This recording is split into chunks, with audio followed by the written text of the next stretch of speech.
Hello engineers, आपका स्वागत है सिविल गुरु सिविल इंजीनियर ट्रेनिंग इंस्टीट्यूट में। मैं हूं corporate training engineer Pankaj Kumar और आप देख रहे हैं सिविल गुरु, जहां सिविल इंजीनियर के करियर की बात होती है। एक सिविल इंजीनियर अपने करियर को कैसे इनहेंस कर सकता है। आज हमारे ट्रेनिंग इंजीनियर्स आएंगे और पर्टिकुलर टॉपिक के बारे में आपको डिटेल में बताएंगे, तो बने रहिए मेरे साथ वीडियो के लास्ट तक। आपको भी बहुत कुछ देखने के लिए मिलेगा और बहुत कुछ सीखने के लिए मिलेगा। तो इंजीनियर्स, आप भी अगर इसी तरह से ऑन साइट ट्रेनिंग करना चाहते हैं तो ज्वाइन करिए सिविल गुरु के प्लेटफॉर्म को।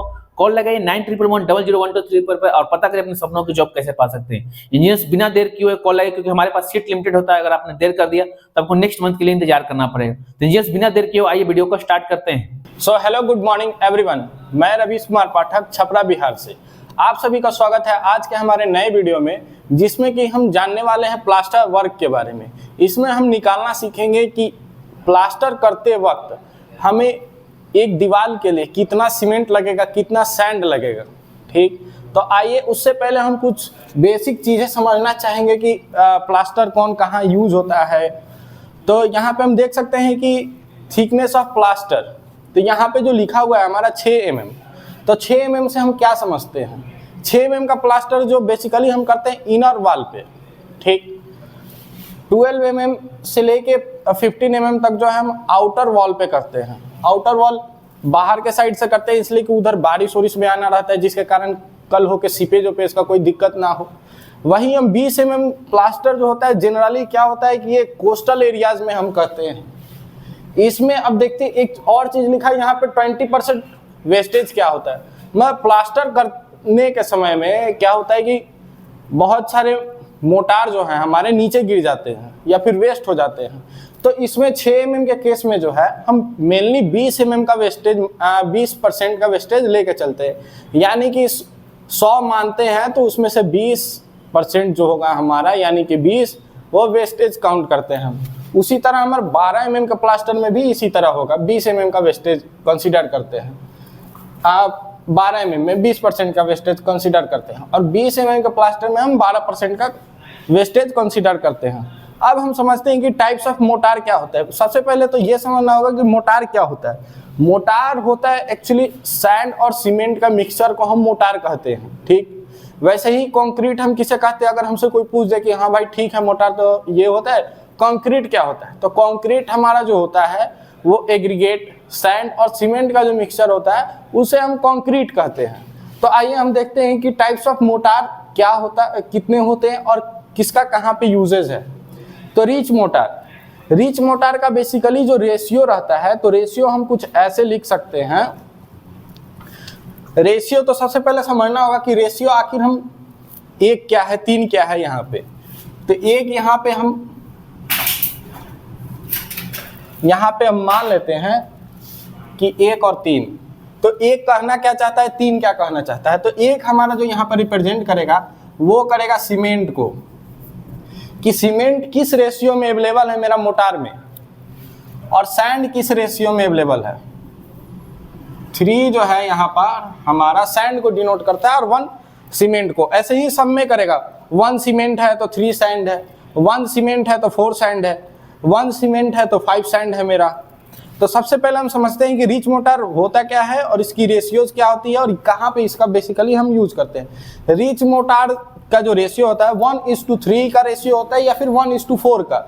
जनरली जो हम केस लेते हैं 1:4 का ही लेते हैं।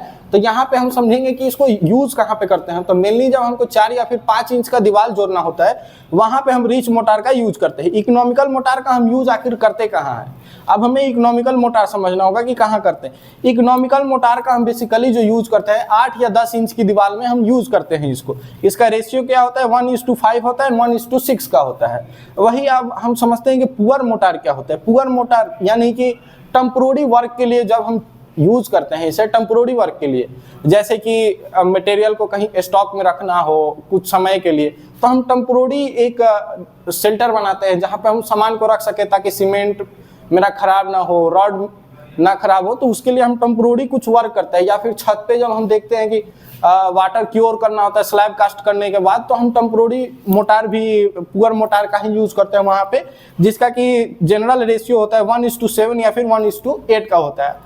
तो हम समझ चुके हैं कि 4 से 5 इंच की दीवार के लिए रिच मोटार का यूज करते हैं, इकोनॉमिकल मोटार का 8 से 10 इंच की दीवार के लिए, वही पुअर मोटार का हम यूज करते हैं टेम्पोररी वर्क के लिए। ठीक, तो आइए अब हम आगे समझते हैं कि अगर हमसे कोई पूछे कि भाई इतने 100 मीटर स्क्वायर की दीवार में हमें प्लास्टर करना है, तो ये बताओ कि सैंड कितना लगेगा, सीमेंट कैसे कितना लगेगा, और जो भी चीजें हैं तो हम समझते हैं कि प्लास्टर वर्क में कैसे क्या होगा। तो आइए अब हम देखते हैं कि आखिर हम प्लास्टर वर्क करेंगे तो उसमें कितना सीमेंट होगा, कितना सैंड होगा। तो सबसे पहले हम समझेंगे यही बात को कि हम एक एरिया लेते हैं, मान लेते हैं कि 100 मीटर स्क्वायर के एरिया में हमें प्लास्टर करना है, ठीक। उसका इनर फेस का हमें प्लास्टर करना है, आउटर के लिए भी आप ले सकते हैं या फिर कोस्टल एरियाज के लिए भी ले सकते हैं। तो उसको लेने के समय हम पहले आपको प्रोसेस समझाते हैं। सबसे पहले ये देखिए, मान लेते हैं कि 100 मीटर स्क्वायर का मेरा कोई एरिया है, उसका थिकनेस 6 mm का दिया गया हुआ है, ठीक। रेशियो जो हम लिए हुए थे सीमेंट और सैंड का मोटार के केस में, वो कितना लिए थे, 1:3, यानी कि रिच मोटार हम लिए थे, ठीक। तो अब हमें सबसे पहले निकालना पड़ेगा वॉल्यूम, कि भाई कितना सीमेंट और कितना सैंड यूज करने वाले हैं, तो उसका वॉल्यूम निकालना पड़ेगा कि कैसे होगा। तो उसको निकालने का सबसे सिंपल तरीका है वॉल्यूम निकालने का, एरिया इंटू थिकनेस कर देंगे, ठीक। लेंथ और हाइट तो दिया ही हुआ है ना एरिया में तो लेंथ और हाइट मेरा दिया ही हुआ है। अब हम थिकनेस निकाल लेते हैं। तो वॉल्यूम निकालेंगे कुछ ऐसे, 100 इंटू 0.6, तो इतना आ गया हमारे 0, थिकनेस हमारा हो जाएगा, सॉरी इसके लिए थिकनेस यहाँ पे हमारा कुछ हो जाएगा 0.06, ठीक। तो अब हम देखते हैं कि यहाँ पे हमारा वॉल्यूम जो निकल के आया 0.6 मीटर क्यूब आया।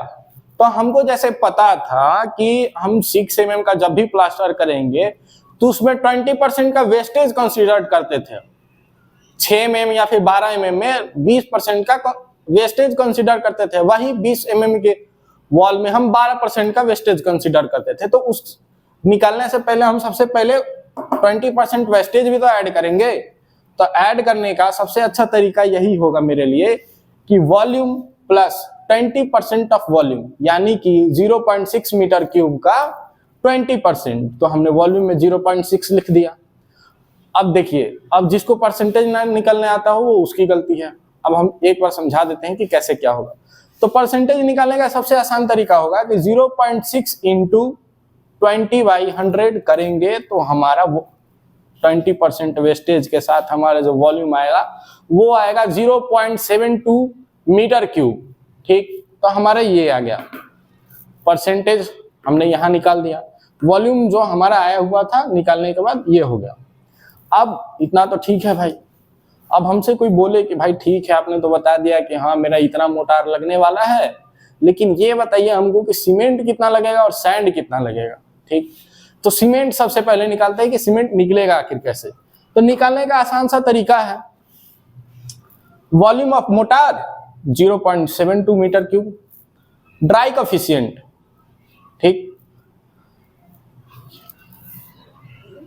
यहां पे हमारा ड्राई कोफिशिएंट हो गया। अब ड्राई कोफिशिएंट आखिर होगा क्या मोटार के लिए, तो मोटार के लिए जो हमारा ड्राई कोफिशिएंट होता है वो होता है 1.33, मैंने यहाँ पे लिख भी दिया है। वही हमसे कोई पूछे कि भाई कंक्रीट का मोटार ड्राई कोफिशिएंट बताइए तो क्या होगा, तो हमें हमेशा दिमाग में याद रखना होगा, कभी भी ये प्रैक्टिकल, ये मतलब ऐसी चीजें हैं जो आपको हमेशा दिमाग में होनी ही चाहिए। तो कंक्रीट के लिए हमारा जो ड्राई कोफिशिएंट होता है वो होता है 1.54। अब ये ड्राई कोफिशिएंट क्या होता है मैं इस वीडियो में तो नहीं बताऊंगा, ठीक, अगले वीडियो में कोशिश करूंगा बताने का। तो ड्राई कोफिशिएंट जो हमारा हो जाएगा मोटार के लिए वो हो जाएगा 1.33, तो यहाँ पे हम 1.33 पुट करेंगे। अब बोलता है कि प्लस से पहले sum of ratios by volume of mortar plus dry coefficient by sum of ratios, यानी कि इस रेशियोज के दोनों का सम कितना होगा हमारा, तो ये हो जाएगा 4, ठीक। तो यहाँ पे हमने 4 लिख दिया। अब पूछ रहा है कि पार्ट ऑफ सीमेंट कितना है इस रेशियो में, तो मैंने पहले भी बताया आपको कि एक जो हमारा सीमेंट को डिनोट करेगा, 3 सैंड को डिनोट करेगा। तो यहाँ पे देख सकते हैं कि हमने +1 कर दिया, यानी कि volume of mortar plus dry coefficient by sum of ratios plus part of cement करने के बाद हमारा जो आया था वो आया था 0.2394 मीटर क्यूब, यानी कि इतना हमारा मीटर क्यूब जो है सीमेंट लगने वाला है। अब आपसे कोई पूछे भाई ये बता अब मीटर क्यूब में कहाँ सीमेंट मिलता है, तू ही मेरे को बता, ठीक। तो उसके लिए हमें तो बेसिकली सीमेंट मिलता है बैग में, तो बैग में आखिर निकालेंगे कैसे। तो एक आसान सा तरीका है, या फिर मैं ये भी समझ सकता हूँ कि आपको ये बात पता होगी कि सीमेंट का जो डेंसिटी होता है वो होता है 1440 केजी पर मीटर क्यूब, यानी कि हमारा यहाँ से केजी में आ जाएगा। कैसे आएगा भाई?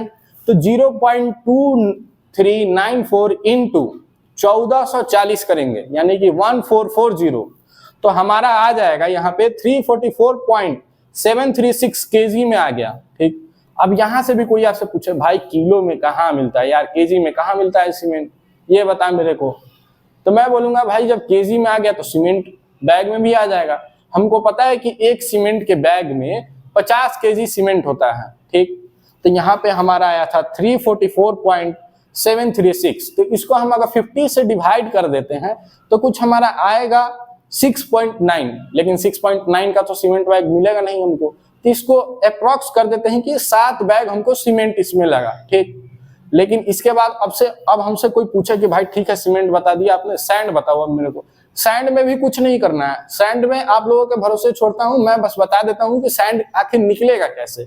सैंड निकालने में ज्यादा कोई बड़ी मुसीबत की बात नहीं है। सैंड अगर हमको कोई बोले कि भाई सैंड निकाल के बताओ कैसे सैंड निकलेगा, तो सैंड के लिए भी हमारा फॉर्मूला सेम ही रहेगा, बस इसमें अंतर क्या आएगा, तो यहाँ हम सैंड लिख देंगे और इक्वल्स टू में सब कुछ हमारा यही रहेगा।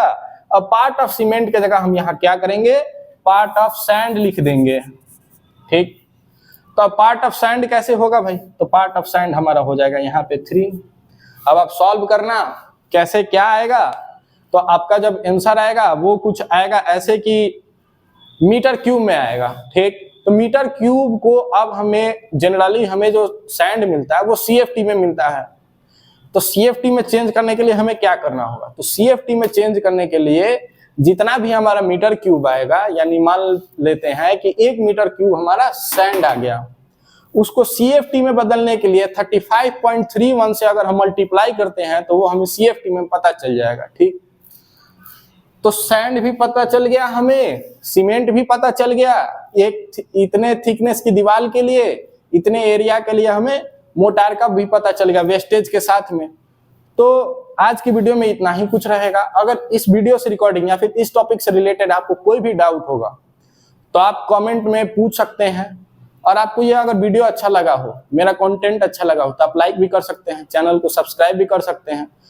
और आपको ये सब जानना चाहते होंगे कि ड्राई कोफिशिएंट क्या होता है, यूनिट कन्वर्जन हम कैसे करेंगे, तो इसके रिगार्डिंग में जो है आप हमारे डिस्क्रिप्शन में दिए गए हुए नंबर पे कांटेक्ट कर सकते हैं, वो आपके लिए फ्री है कॉल करना।